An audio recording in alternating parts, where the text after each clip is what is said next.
શ્રી વલ્લભાધીશ કી જય, ગિરિરાજ ધરણ કી જય, શ્યામ સુંદર શિયમને મહારાણી કી જય, શ્રી ગુસાઈજી પરમ દયાળ, શ્રી ગોકુલ કી જય, શ્રી દાવ દયાળ કી, श्री नवनीत प्रिया लाल की, अपने माथे बिराजता सेव्य स्वरूप की जय। बधाई वैष्णव ने जाजा करीन जय श्री कृष्ण, जय श्री कृष्ण। वर्षा ऋतु काले देव पोढ़ी 11, आपणामां देव 4.5 महीना पोढ़े ज ने। मर्यादा मार्गनी वात, આપણામાં તો રોજ ઠાકોરજી જાગે ને રોજ પોઢે, રોજ અરોગે ને રોજ સ્નાન કરે, રોજ કીર્તન સાંભળે ને રોજ ચારી જીવ. આપણામાં યથા દેહે તથા દેવે. એના પેલા આજે બેંગન દસમી, બેંગન એટલે રીંગણ, રીંગણ દસમી, બેંગન દસમી. અને અહીંયા શું કે રવૈયા, રવૈયા કે જે કે આની ભાષા મને આવડતી નથી. આપણે રીંગણ કહીએ એટલે કે પાછા ડેટાઈ કે ને કરોઈ કે અહીંયા, પણ આપણી બેંગન દસમી અને રીંગણ દસમી. કાલે નિમી 11 પણ ખરી. આપણે તો નિયમ છે જ કે સેવા કરવી, સત્સંગ કરવો, સ્મરણ કરવું, આ પાઠ કરવા, કીર્તન કરવા. પણ મર્યાદા માર્ગમાં 4.5 મહિના બધા નિયમ લે કાંઈક ને કાંઈક. ઘણા એમ કે 4.5 મહિના સોપારી નહીં ખાવું, ઘણા એમ કે 4.5 મહિના 5 માળા કરીશ, વોટેવર. એ લોકો 4.5 મહિના પછી દેવ ઉઠી એકાદશી આવશે, કારતક સુદ એકાદશી, ત્યારે નિયમ છોડે. તો પુષ્ટિ માર્ગમાં 4.5 મહિના નિયમ કયો? લગભગ રીંગણ કોઈ નહીં દે, કારણ કે ઠાકોરજીને ધરાવાય ને. આ 4.5 મહિના 7 ઘરમાં રીંગણ ન ધરાય, પણ શ્રીજી બાવા 12 મહિના આરોગે. હવે એનું કારણ છે, વલ્લભ જગન્નાથપુરી ગયા.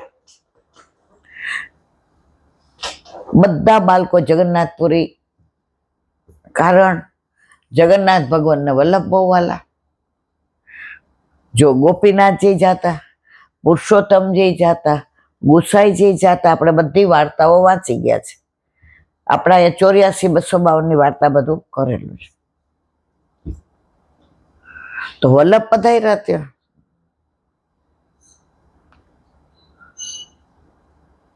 હવે આમ પધારતા હતા દર્શન કરીને, તો બેંગન દસમી હતી એટલે વલ્લભે કીધું હવે કાલથી તો રીંગણ બંધ.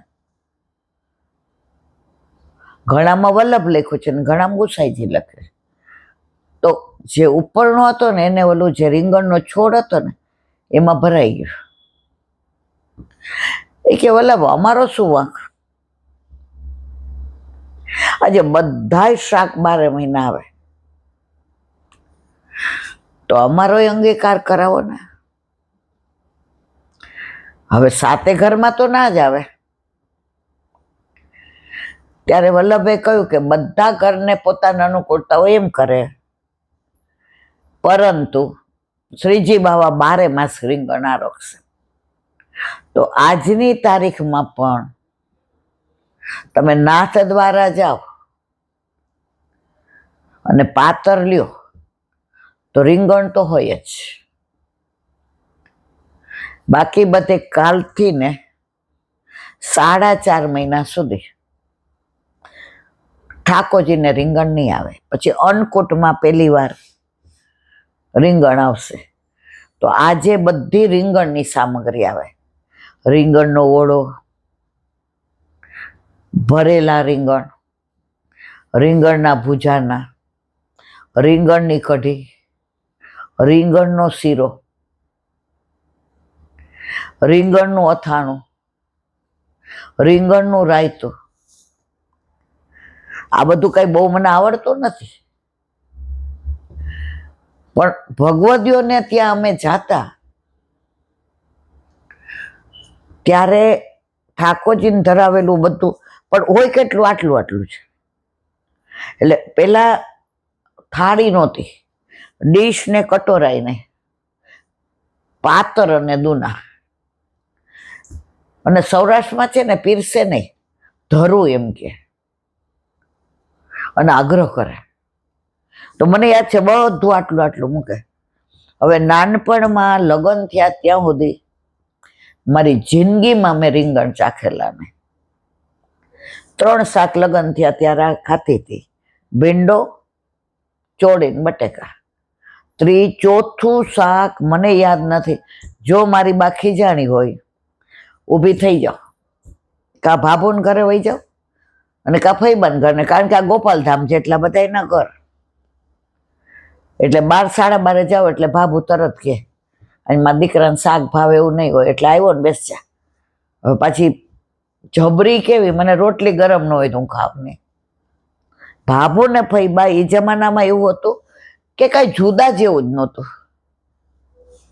ગરમ રોટલી બનાવે, દહીં છાસ વિના તો હાલે નહીં. તો પેલા પૂછું શેનું શાક છે, કે તારા ઘરે શેનું છે, એનું નથી, બીજા બધાને ખબર મને 3 શાક જ. લગ્ન થયા એટલે લીલાબેન એવા ડાયા થઈ ગયા. તો ભગવતીઓના ઘરે જાય ને પાતર આટલી મોટી, અત્યારે તો પાતર એ નાની આવે છે. બધું આટલું આટલું રીંગણ 10મીએ. એ મેં વાત કરી હતી ઠોસા ગલીમાં ઓલા બેન ઉપર રહેતા હતા, પ્યોર વૈષ્ણવ. એની જિંદગીમાં એને જળ બહારનું નથી લીધું. તો આવું કાંઈ હોય ને એટલે અમને બોલાવે છોકરીઓને કે ચલો યમનાષ્ટક બોલો, પછી કે ચાલો એક ગીત ગવડાવ્યું હતું, મને આ વરસાદનું બરાબર યાદ નથી, પણ એક જ લીટી યાદ છે.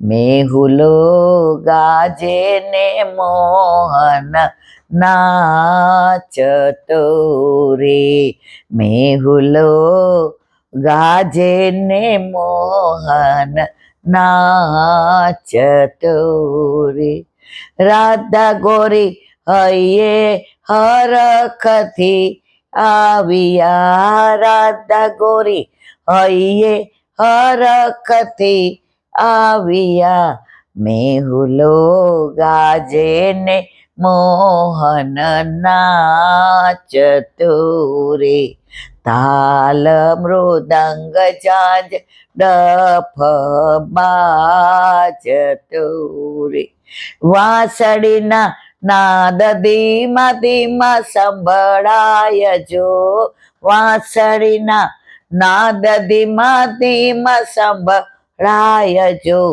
મેહુલો ગાજે ને મોહન નાચતો રે.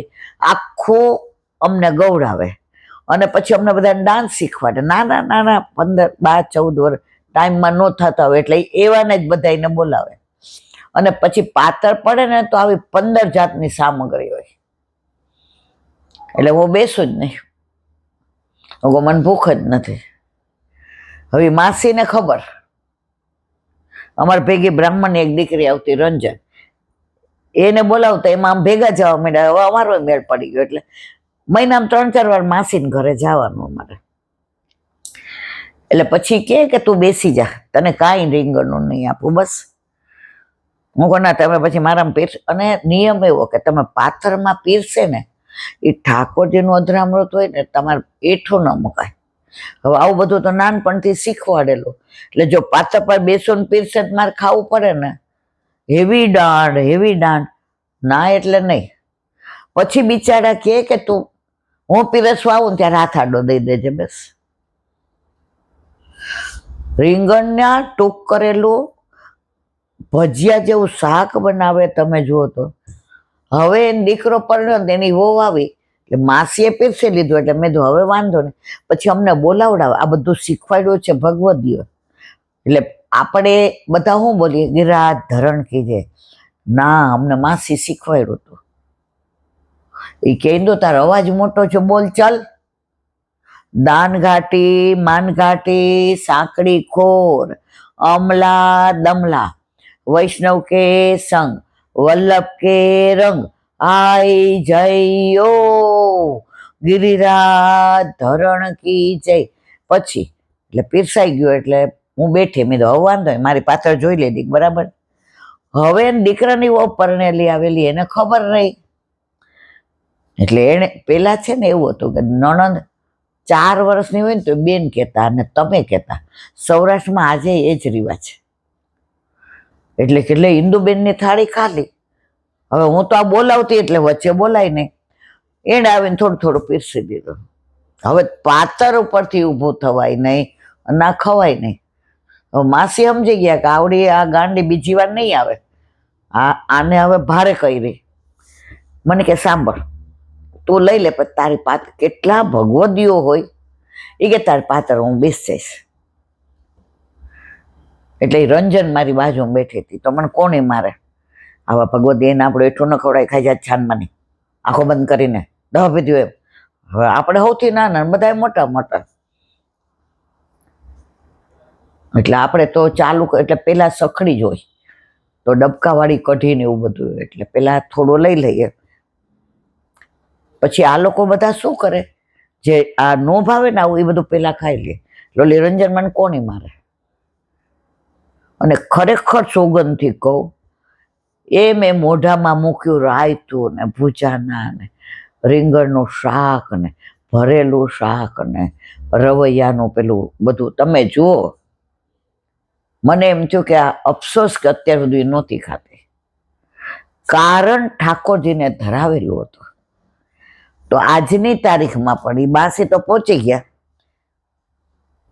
જે વૈષ્ણવ સખડી ધરતા હોય અને 4.5 મહિના રીંગણ ન ધરે, એ આજે બધી જ રીંગણની સામગ્રી કરે. અને શ્રીનાથજીમાં આજે પણ 12 માસ રીંગણ આવે છે. હવે અકબર ને બિરબલનો એક પ્રસંગ છે રીંગણ બાબતમાં. અકબર ને બિરબલ બેઠા હતા. એક ખેડૂત આવ્યો મોટું પોટકું ભરીને, જહાં પા એ બેંગન કહા? જોયા તો આમ તાજા તરત તોડેલા ને કાંટા વાળા ને. અકબર કે ઓહો, બેગુન તો બેગુન, એ ઉર્દू ભાષામાં બેગુન કે. એટલે बीरबल के बेगुन की तो बात ही कुछ और है. બધા શાક કરતા જેનામાં 2 ગુણ વધુ હોય એને કહેવાય બેગુન.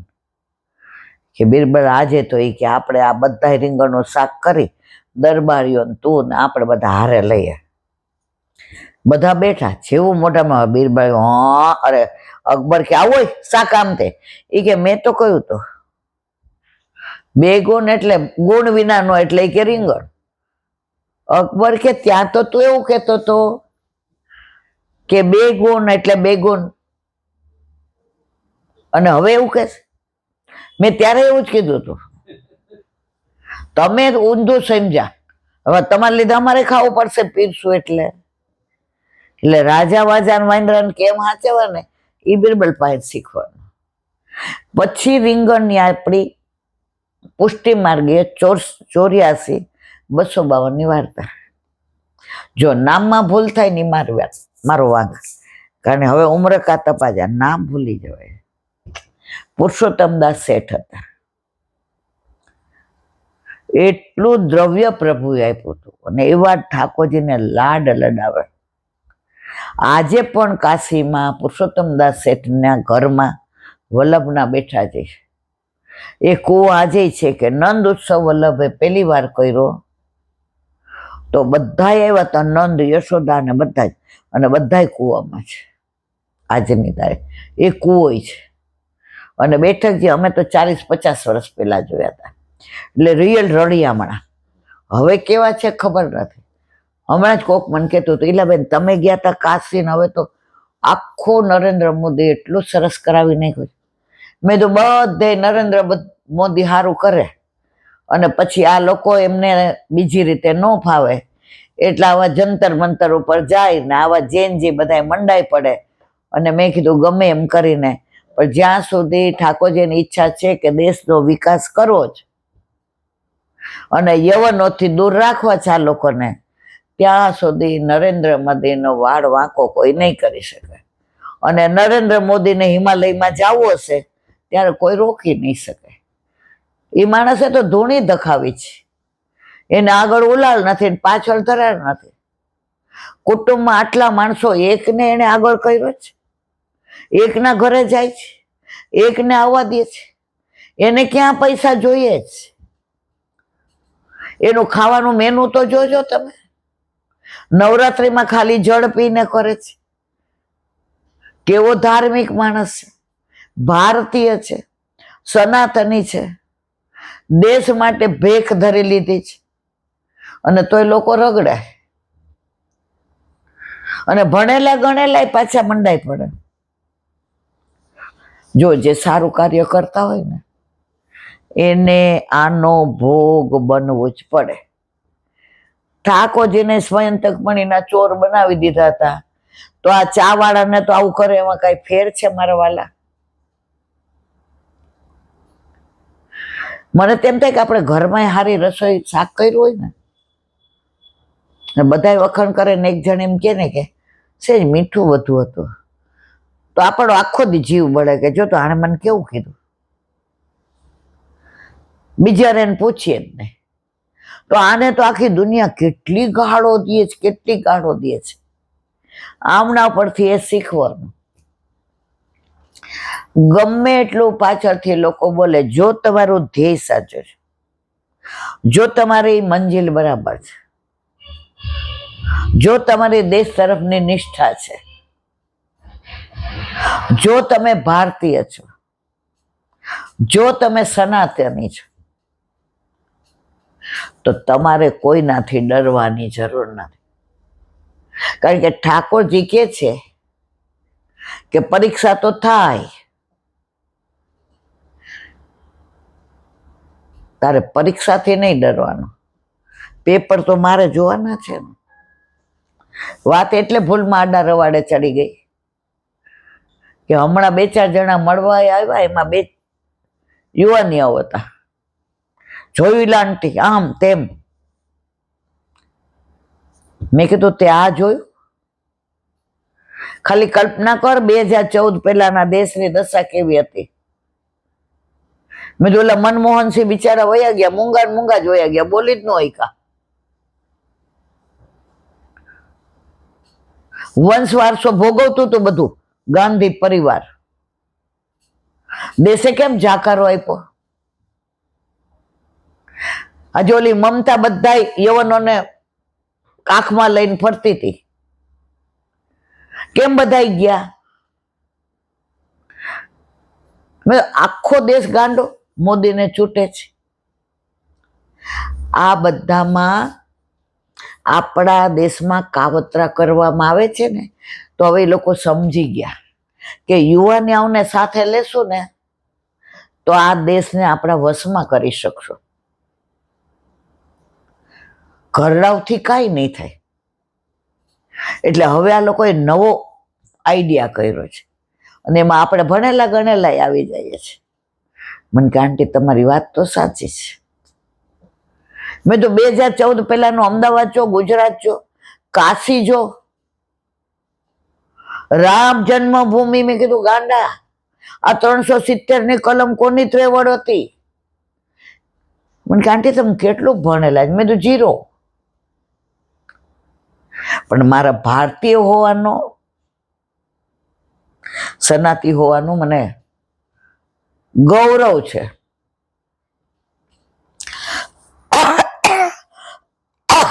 બે ભાઈ રાજી થઈ. ધર્મમાં રાજકારણની જરૂર નથી,